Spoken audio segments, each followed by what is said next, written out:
Hello, everybody. Chrissy and Tanner back again, giving you your weekly EdTech review. We come at you every Tuesday on YouTube on the Common Sense Education channel. Chrissy, you've got our tool for this week, so why don't you take it away? I do indeed. It is called Informable, and it is a free app that's available on both iOS and Android. It's best. You can see here we gave it 4 stars. Probably best for middle to high school, and it is all about media literacy skills. And what is great about it, in my opinion, is that it is simple. It is straightforward. It mimics an experience that kids actually encounter in the wild. And it is pretty quick and bite-sized, so it can fit into your curriculum and your activities pretty easily. I think it would be fairly easy to slide it in. So what happens, I'm going to take you to the screenshots here, is that there are different categories that you'll encounter. So you're presented with something that could be an ad, maybe it's not an ad, evidence, news, or opinion. Is it checkable? Can you check its validity or not? Or you could just mix up all these different categories and get them all at the same time. You can create an account to save your progress or not. So again, you don't have to worry about kids having accounts if that's not important. So kids they'll be presented with something that looks like it's just from the internet, somewhere that they might, for instance, this post on the left, which could be a meme or, a post from different social media. And then kids will have to decide, is it an ad? Is there advertising material here or not? Is it checkable or not?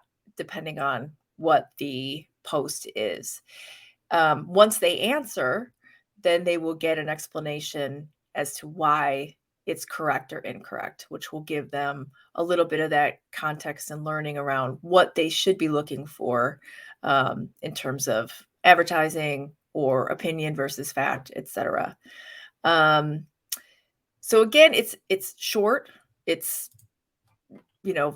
pretty accessible for kids.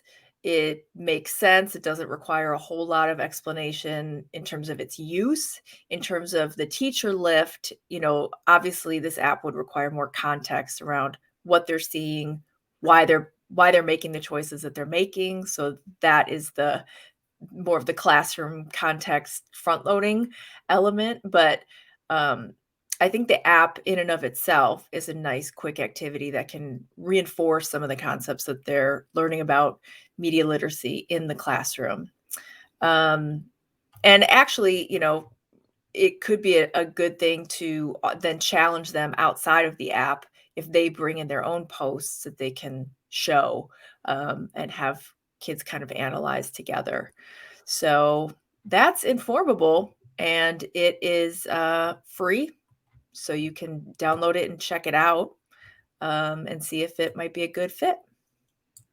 Yeah, this seems like a great primer for a student-driven lesson in which they sort of learn these 4 categories, and then it leads to an at-home assignment where you challenge students to bring in an example or even create their own version of the game, right? Where they, in a slideshow or something, then can kind of host their own little game show with the students in the class where they can determine whether something is an ad or not, and then have a little explanation afterwards. I could see that working really well. They've kind of created a framework that Yes. people can use themselves. Yep. Absolutely.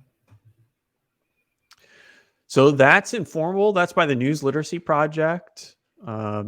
And you can see this review and more at commonsense.org/education. And you can join us every Tuesday for more tools that we've highlighted that you can go check out. So see you next Tuesday. Possibly we're taking a break. You may be watching this video in a time in which we're taking the break. If so, we apologize, but enjoy not being having this inflicted on you for 1 week.